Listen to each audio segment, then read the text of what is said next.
Assalamualaikum warahmatullahi wabarakatuh. Jumpa kembali bersama saya Adi di channel Ngulik Sejarah. Dan pada video kali ini saya akan kembali lagi membacakan suatu kisah misteri yang datangnya dari salah satu narasumber kami ya teman-teman. Dan kali ini berjudul Pesugihan Jual Umur Dewi Lanjar. Bagaimana kisahnya? Kita langsung saja menuju ke ceritanya ya teman-teman. Persiapkan diri kalian karena ceritanya akan segera saya mulai.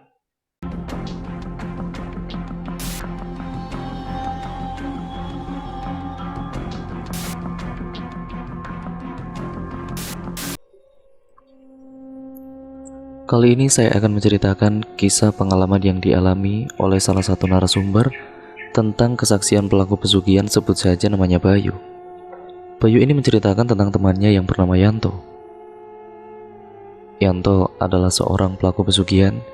Ia merasa gelisah dan juga gusar setelah hidup dalam serba kecukupan. Pesugihan yang dilakukan ini adalah pesugihan jual umur.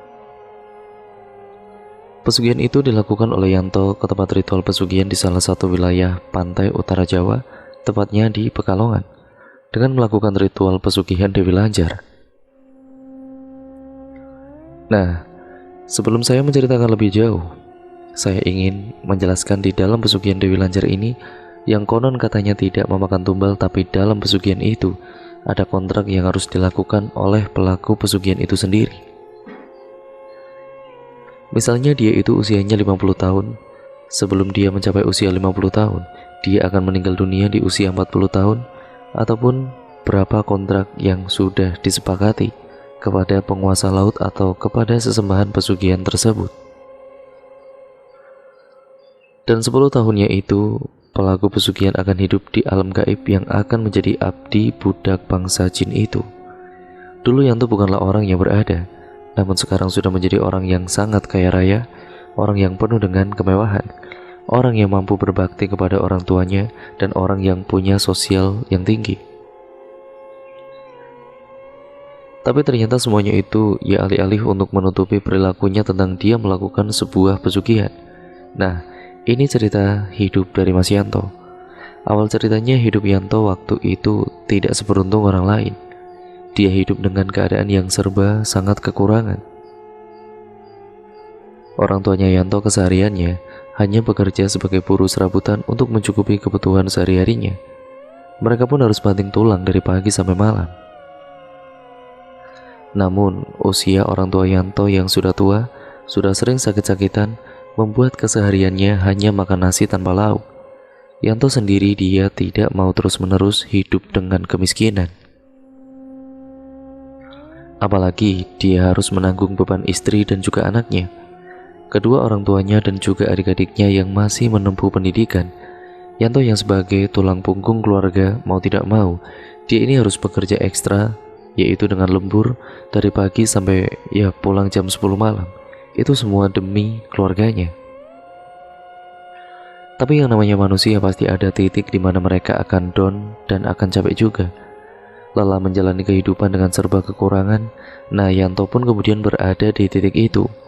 Yanto yang setiap harinya harus bekerja banting tulang, tidak ada istirahatnya itu, dia merasa sudah tidak sanggup lagi, dan dia merasa terbebani dengan keadaan yang seperti itu. Di keadaan yang seperti itu, Yanto mencari tahu tentang informasi agar dia bisa mendapatkan kekayaan tambahan.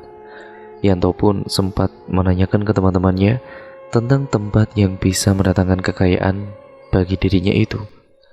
Nah, sampai akhirnya ada salah satu temannya yang menunjukkan tempat agar Yanto bisa mendapatkan kekayaan secara instan.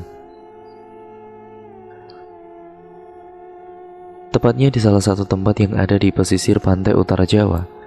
Bayu sebagai teman karibnya Yanto pun diajak untuk mengantarkan dirinya ke salah satu tempat pesugihan yang dikenal sebagai pesugihan Dewi Lanjar.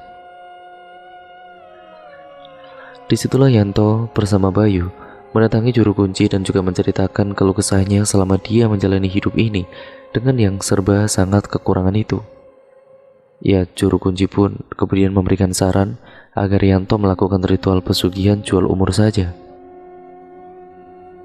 Nah, waktu itu sebelum Yanto ini melakukan ritual, dia yang disumpah dan juga dijanji oleh juru kuncinya untuk bersedia apapun yang terjadi dengan kamu, Yanto, kamu harus siap menanggung resikonya, dan juga resiko tersebut berupa kontrak umurmu. Yanto yang sudah tidak tahu arah hidupnya mau bagaimana lagi, dia pun setuju dengan apa yang akan menjadi resikonya.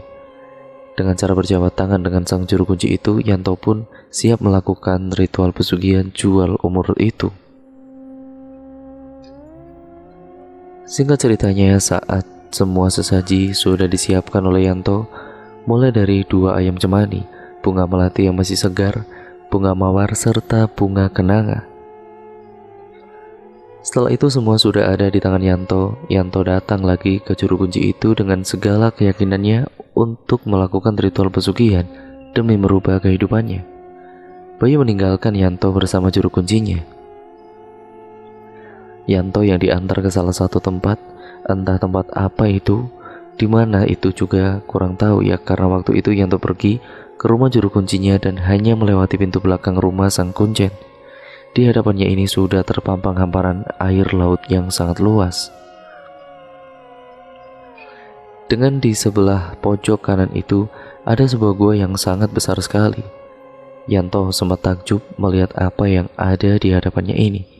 Dia pun tertarik untuk masuk ke sebuah gua itu. Silakan kamu masuk, lakukan ritualmu di dalam gua itu. Dewi Lanjar merupakan satu dari 28 abdi Kinasih Gusti Kanjeng Ratu Kidul yang berkuasa di pantai selatan Jawa yang berhadapan langsung dengan Samudra Hindia. Yanto yang melakukan pesugihan Dewi Lanjar dengan cara menjual umur. Manusia pengguna pesugihan Dewi Lanjar pun punya godaan berat di dunia ini, yaitu takabur pada kenikmatan duniawi. Sedangkan di akhirat, ia diikat jiwanya menjadi pengikut alam gaib. Sampai singkat ceritanya 21 hari ritual pesugihan itu dilakukan oleh Yanto.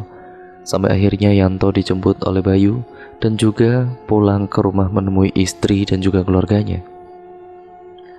Sesamanya di rumah, Yanto langsung menjelaskan kepada istrinya, kalau nanti akan ada tamu yang akan datang ke sini, kamu jangan takut. Dan yang paling penting, kamu jangan bilang ke siapapun itu. Hari pertama, hari kedua, tamu itu tidak kunjung datang, tapi di Selasa Kliwon, tepatnya jam 12 malam, ada gemuruh suara kereta kencana seperti 8 kuda yang berlari di depan rumahnya itu. Yanto ini pun beserta istrinya kemudian bergegas keluar dan juga melihat keadaan di depan rumah. Dari suara 8 kuda inilah Yanto mendapatkan 2 kantong plastik yang berukuran sangat besar. Saat itu orang tuanya itu yang sudah tertidur dengan anaknya Yanto dan juga adik-adiknya. Entah kenapa malam itu benar-benar satu keluarganya tidak ada yang tahu kecuali istrinya saja. Yanto kemudian mengambil 2 kantong plastik yang sudah ada di depan rumahnya dan dibawa masuk. Saat dibawa ternyata kantong plastik itu berisi uang ratusan ribu. Istrinya yang melihat isi kantong plastik itu pun benar-benar keheranan dan benar-benar sangat kaget.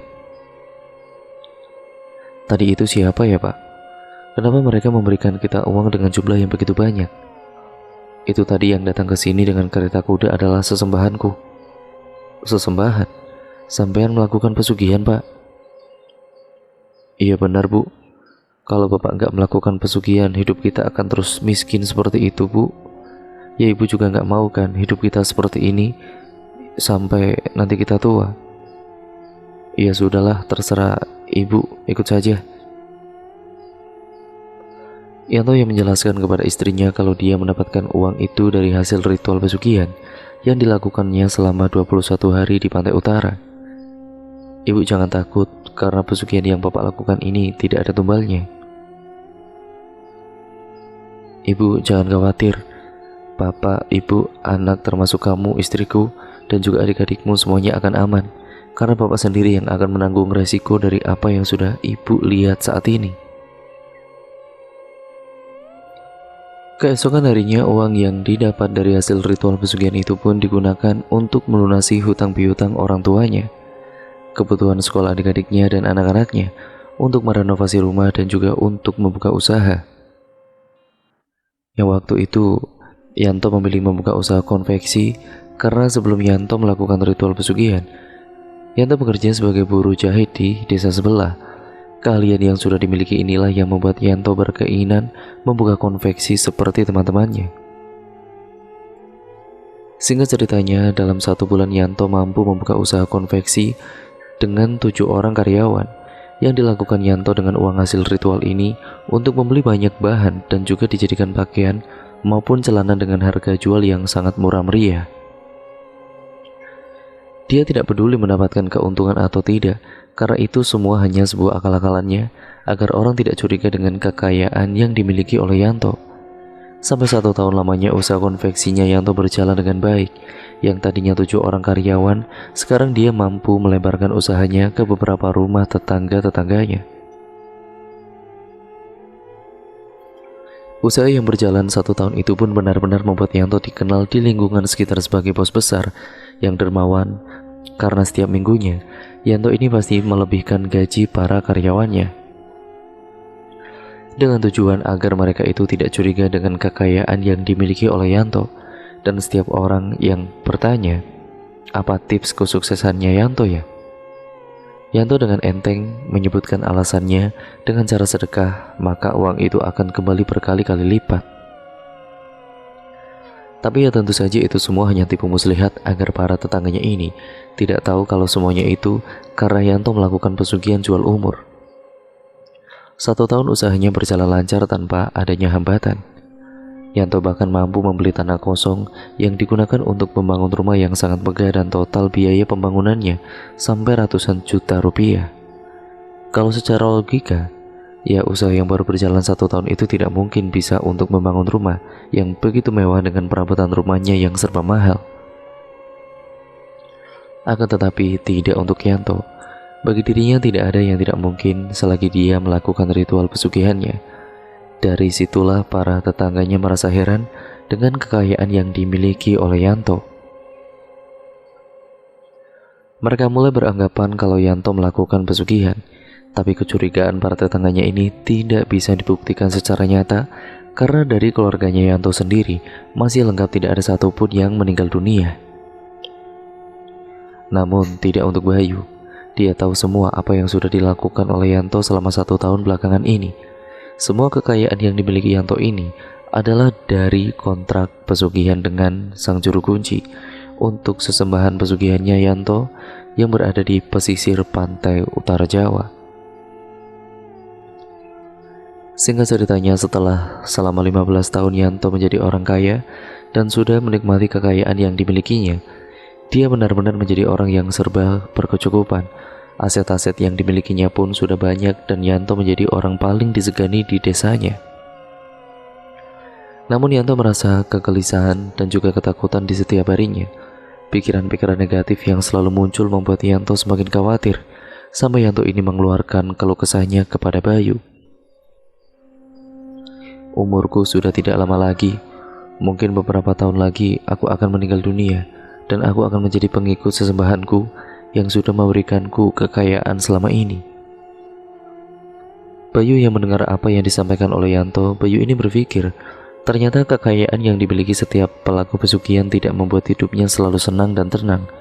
Namun hidup mereka tidak pernah merasakan ketenangan di dalam hatinya. Seperti Yanto sekarang ini, dia selalu was-was di setiap harinya. Setiap harinya ini seperti diintai oleh sesembahannya yang membuat Yanto sangat ketakutan. Bayu pun ikut merasakan kekhawatiran dan juga ketakutannya si Yanto ini kalau satu waktu Yanto akan meninggal dunia. Dunia yang sudah memberikan kekayaan dan pernah membuat dia disegani oleh para tetangganya dengan kekayaan yang dimilikinya. Singkat ceritanya, Yanto yang gusar setiap hari, dan setiap harinya pun Yanto selalu menceritakan keluh kesahnya kepada Bayu tentang bagaimana nanti kalau dia sudah meninggal. Apakah istri dan anak-anakku akan kehilanganku? Apakah mereka akan tetap kaya? Ini yang dikhawatirkan oleh Yanto. Dan waktu itu benar-benar sudah tiba. Saatnya Yanto harus meninggal dunia di usia yang belum terhitung tua karena kontrak perjanjian tentang pesugihannya dengan juru kunci telah tiba. Usia yang kurang dari 50 tahun, mau tidak mau Yanto harus sudah meninggal dunia. Dalam kontrak pesugihannya Yanto, Bayu ingat selama kurang lebih 15 tahun Yanto menikmati kekayaan dari pesugihan Dewi Lanjar, dan setelah 15 tahun itu kemudian tiba. Yanto kemudian akan diajak sesembahannya hidup di alam mereka dan tidak akan kembali lagi ke dunia. Yanto yang meninggal secara tiba-tiba membuat para tetangganya ini geger. Beribu-ribu pertanyaan dilontarkan ke keluarganya Yanto, namun mereka hanya bungkam saja. Orang tuanya Yanto sendiri tidak tahu apa yang sebenarnya terjadi, sementara istrinya Yanto tidak ingin menceritakan ke mereka semua tentang apa yang mengakibatkan Yanto meninggal dunia secara tiba-tiba. Dia akan menjaga baik-baik rahasia suaminya selama masa di hidupnya itu. Rasa penasaran Bayu dengan pelaku pesugihan setelah dia meninggal, apakah jasad dari mereka yang melakukan pesugihan akan berwujud pocong atau berubah menjadi wujud lain? Karena mitosnya dan juga cerita-cerita yang didengar Bayu dari beberapa praktisi, kalau pelaku pesugihan yang dimakamkan di liang lahat itu bukanlah pocong tapi kedebok pisang. Rasa penasarannya Bayu ini ditanyakan secara langsung ke salah satu kiai yang ada di desanya. Bayu datang langsung ke kiai, kemudian menanyakan perihal masalah sosok pelaku pesugihan setelah dia meninggal dunia. Dari Pak Kiai itu menceritakan dan menjelaskan kepada Bayu, orang yang bersekutu dengan iblis, siluman, jin, ataupun apapun itu, setelah dia meninggal dunia dia akan mendapatkan hukuman dan siksaan di neraka, tepatnya neraka yang paling bawah, dan itu sudah dipastikan akan terjadi. Jadi bagi para pelaku pesugihan yang sudah meninggal dunia dan ada yang melihat jasadnya saat dimakamkan, itu bukan pocongnya tapi kedebok pisang. Iya, itu memang benar adanya, karena mereka yang sudah menduakan Allah Subhanahu wa Ta'ala, mereka sudah pasti akan masuk neraka. Mereka para pelaku pesugihan, mungkin para malaikat tidak akan menanyakan tapi langsung menyiksa sampai nanti di akhir ataupun di hari kiamat ya teman-teman, dan sudah dipastikan mereka akan masuk neraka juga. Wallahu alam, karena mereka dijadikan budak pesugihan karena perjanjiannya dengan siluman iblis, dan iblis memang sudah berjanji pada Sang Pencipta yaitu Allah Subhanahu wa Ta'ala untuk mengajak sebanyak-banyaknya umat manusia yang beragama dan berkeyakinan kepada Allah Subhanahu wa Ta'ala untuk menduakan dan menjadi pengikut iblis nanti di akhirat juga. Dan ganjarannya seperti iblis, pasti ya tentunya masuk neraka. Masalah orang yang dikubur di liang lahat bukan mayat tapi kedebok pisang, ya wallahu alam. Kita semua tidak tahu akan kuasa Allah. Yang pasti janganlah kita ada niatan untuk menduakan Sang Pencipta, dan buat apa juga?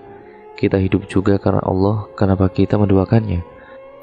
Kuatkanlah iman kita agar tidak mudah kasut oleh setan dan juga iblis yang hanya berorientasi pada kesenangan duniawi saja. Dari apa yang sudah dijelaskan oleh Kiai kepada Bayu, Bayu hanya bisa berdoa semoga dosa-dosanya Yanto diampuni oleh Allah Subhanahu wa Ta'ala. Kekayaan yang dimiliki Yanto pun berangsur-angsur habis. Karena dari pihak keluarganya Yanto tidak ada yang mau melanjutkan pesugihan itu. Istrinya Yanto sendiri pun ikhlas jika semua harta dan aset-asetnya habis seketika, karena itu semua pun bukan miliknya. Nah, dari cerita ini kan kita bisa ambil hikmah dan juga pembelajarannya, bahwa kekayaan yang dimiliki dan dibantu lewat pesugihan dalam bentuk apapun itu hanyalah bersifat sementara. Kekal abadi itu ada di akhirat kelak.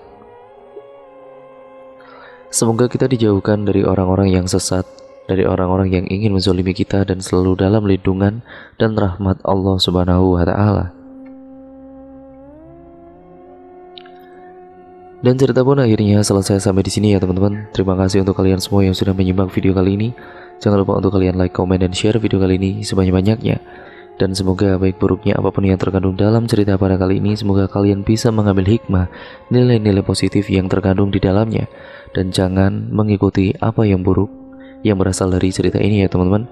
Jadikan itu semua sebagai pembelajaran untuk kita semua agar kita menjadi manusia yang jauh lebih baik lagi ke depannya. Jangan lupa untuk subscribe kalian semua ya teman-teman, bagi kalian yang belum subscribe, dan juga nyalakan tombol lonceng notifikasinya agar kalian tidak ketinggalan video terbaru selanjutnya dari channel ini. Sekian dan terima kasih, kurang lebihnya mohon maaf apabila banyak kekurangan dalam saya membawakan narasi video kali ini. Sampai berjumpa di video yang terbaru selanjutnya. Wassalamualaikum warahmatullahi wabarakatuh.